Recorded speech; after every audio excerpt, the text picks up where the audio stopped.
Capítulo 3. El individuo y la sociedad. El problema que se nos plantea a la mayoría de nosotros es el de saber si el individuo es un mero instrumento de la sociedad o si es el fin de la sociedad. Ustedes y yo, como individuos, hemos de ser utilizados, dirigidos, educados, controlados, plasmados conforme a cierto molde por la sociedad, por el gobierno. ¿O es que la sociedad, el Estado, existen para el individuo? ¿Es el individuo el fin de la sociedad? ¿O es tan solo un títere al que hay que enseñar, que explotar, que enviar al matadero como instrumento de guerra? Ese es el problema que se nos plantea a la mayoría de nosotros. Ese es el problema del mundo, el de saber si el individuo es mero instrumento de la sociedad, juguete de influencias, que haya de ser moldeado, o bien si la sociedad existe para el individuo. ¿Cómo habréis de descubrir eso? Es un serio problema. Si el individuo no es más que un instrumento de la sociedad, entonces la sociedad es mucho más importante que el individuo. Si eso es cierto, debemos renunciar a la individualidad y trabajar para la sociedad. Entonces todo nuestro sistema educativo debe ser enteramente revolucionado y el individuo convertido en instrumento que ha de usarse, destruirse, liquidarse y del que hay que deshacerse. Pero si la sociedad existe para el individuo, entonces la función de la sociedad no consiste en hacer que él se ajuste a molde alguno, sino en darle el sentido y el apremio de libertad. Debemos descubrir qué es lo falso. ¿Cómo se investiga este problema? Es un problema vital. Él no depende de ideología alguna, de izquierda o de derecha, y en caso de que sí dependa de una ideología, entonces es mero asunto de opinión. Las ideas siempre engendran enemistad, confusión, conflicto. Si dependes de libros de izquierda o de derecha, o de libros sagrados, entonces dependes de meras opiniones, sean ellas las de Buda, de Cristo, del capitalismo, del comunismo o de lo que se te plazca. Son ideas, no la verdad. Un hecho nunca puede ser negado. La opinión acerca del hecho puede negarse. Si podemos descubrir cuál es la verdad en este asunto, podremos actuar independientemente de la opinión. ¿No resulta necesario, por lo tanto, descartar lo que otros han dicho? La opinión de los izquierdistas u otros líderes es el resultado de su condicionamiento. De suerte que, si dependes para tu descubrimiento de lo que se encuentra en los libros, estás simplemente atado a las opiniones. No se trata de conocimiento directo. ¿Cómo habrá de descubrirse la verdad acerca de esto? Sobre esa base actuaremos. Para hallar la verdad al respecto, hay que estar libre de toda propaganda, lo cual significa que somos capaces de observar el problema independientemente de la opinión.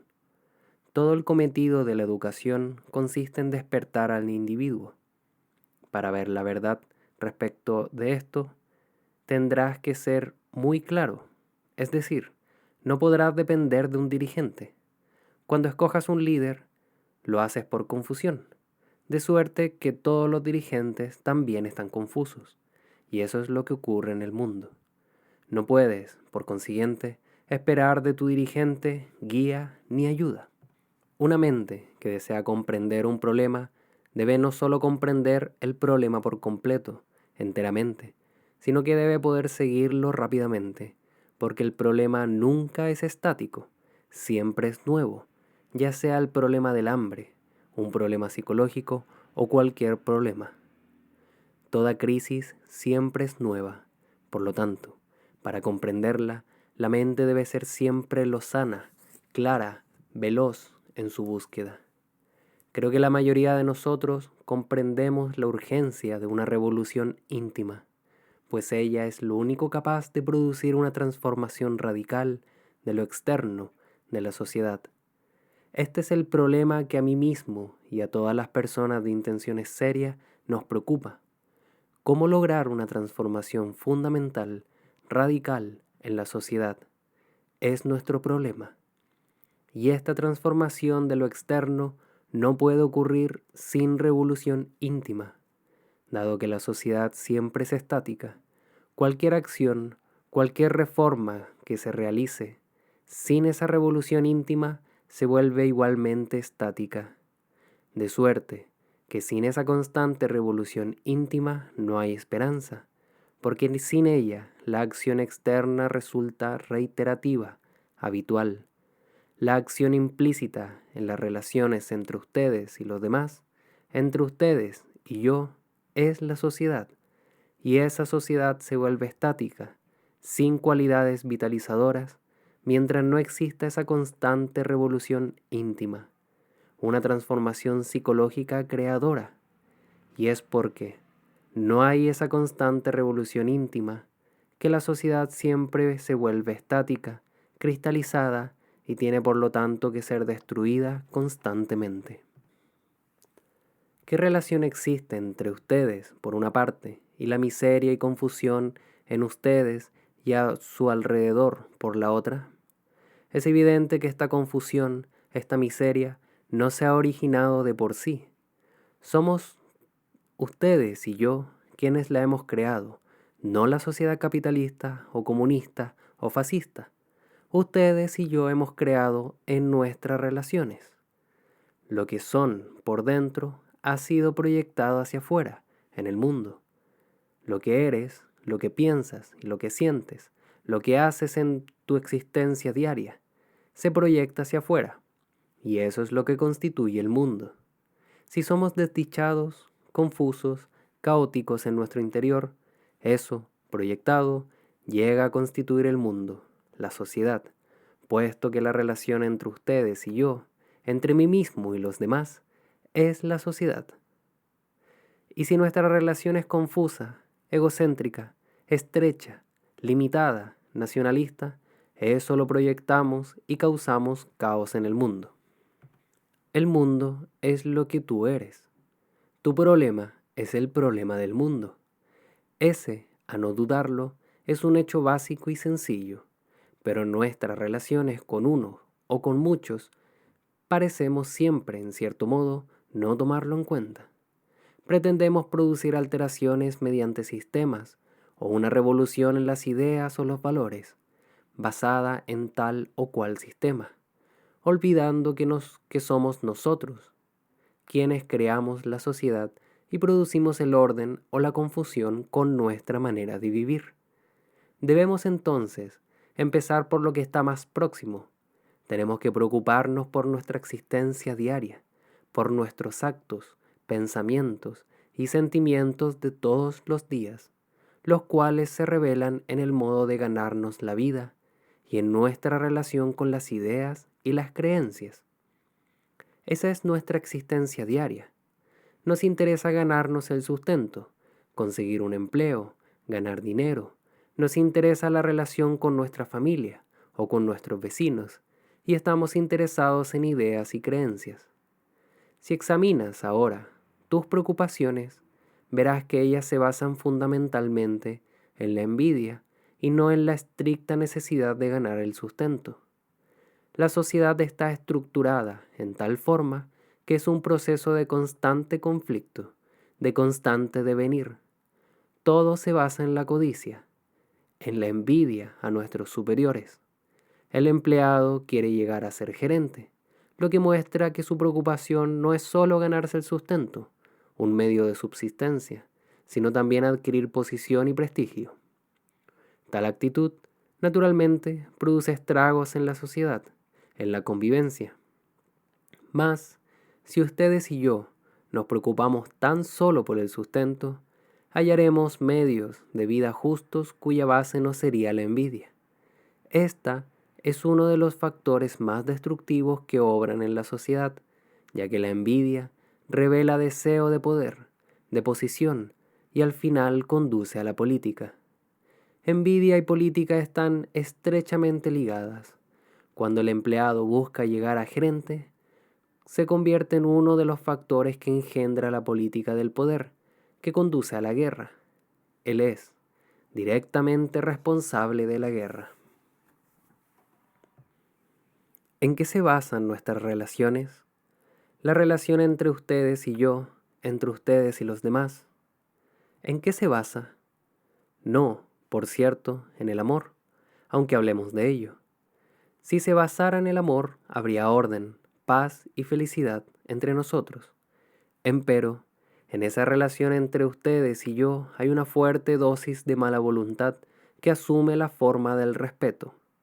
Si unos y otros fuésemos iguales en pensamiento y en sentimientos, no habría respeto, ni mala voluntad, puesto que habría contacto entre dos individuos. No se trataría de maestro y discípulo, ni de esposo que domina a su mujer, ni de mujer que domina al marido. Cuando hay mala voluntad, hay deseo de dominación, lo cual provoca celos, ira, pasiones, y todo eso, en nuestras mutuas relaciones, engendra constante conflicto que hacemos lo posible por eludir, produciendo mayor caos y mayor desdicha. En lo que atañe a las ideas, creencias y formulaciones, las cuales forman parte de nuestra vida cotidiana, ¿no deforman acaso nuestra mente? ¿Qué es, en efecto, la estupidez? Consiste en atribuir falso valor a las cosas que produce la mano o la mente del hombre. Casi todos nuestros pensamientos se originan en el instinto de autoprotección. No damos a muchas de nuestras ideas un sentido de que carecen en sí mismas. Cuando, por consiguiente, creemos en determinadas formas, ya sean religiosas, económicas o sociales, o cuando creemos en Dios, en ideas, en un régimen social que separa al hombre del hombre, en el nacionalismo y otras cosas más, es evidente que damos falsa significación a la creencia. Ello indica estupidez, pues la creencia no une a los hombres, sino que los divide. Vemos que por nuestra manera de vivir podemos producir orden o caos, paz o conflicto, felicidad o desdicha. Nuestro problema consiste en saber si puede haber una sociedad que sea estática y al mismo tiempo un individuo en quien aquella constante revolución esté realizándose. Es decir, la revolución en la sociedad debe empezar por la transformación íntima, psicológica del individuo. La mayoría de nosotros desea ver una radical transformación en la estructura social. Esa es toda la batalla que se desarrolla en el mundo. Producir una revolución social por medios comunistas o cualesquiera otros. Ahora bien, si hay una revolución social, es decir, una acción con respecto a la estructura externa del hombre, la naturaleza misma de esa revolución social, por más radical que ella sea, es estática si no se produce una revolución íntima del individuo, si no hay una transformación psicológica. De suerte que, para hacer surgir una sociedad que no sea reiterativa, estática, que no esté desintegrándose, que esté constantemente viva, resulta imperativo que haya una revolución en la estructura psicológica del individuo, pues, sin una revolución íntima, psicológica, la mera transformación de lo externo tiene muy poco significado, es decir, la sociedad se vuelve siempre cristalizada, estática, por lo cual constantemente se desintegra. Por mucho y muy sabiamente que la legislación sea promulgada, la sociedad está siempre en proceso de descomposición, porque la revolución debe producirse por dentro, no solo exteriormente. Creo que es importante comprender esto y no considerarlo con ligereza. Una vez llevada a efecto, la acción externa ha terminado, es estática, y si la relación entre individuos, que es la sociedad, no es el resultado de la revolución íntima, entonces la estructura social, por ser estática, absorbe al individuo y por lo tanto lo torna igualmente estático, reiterativo. Si se comprende esto, si se percibe el extraordinario significado de ese hecho, no puede tratarse de acuerdo o de desacuerdo.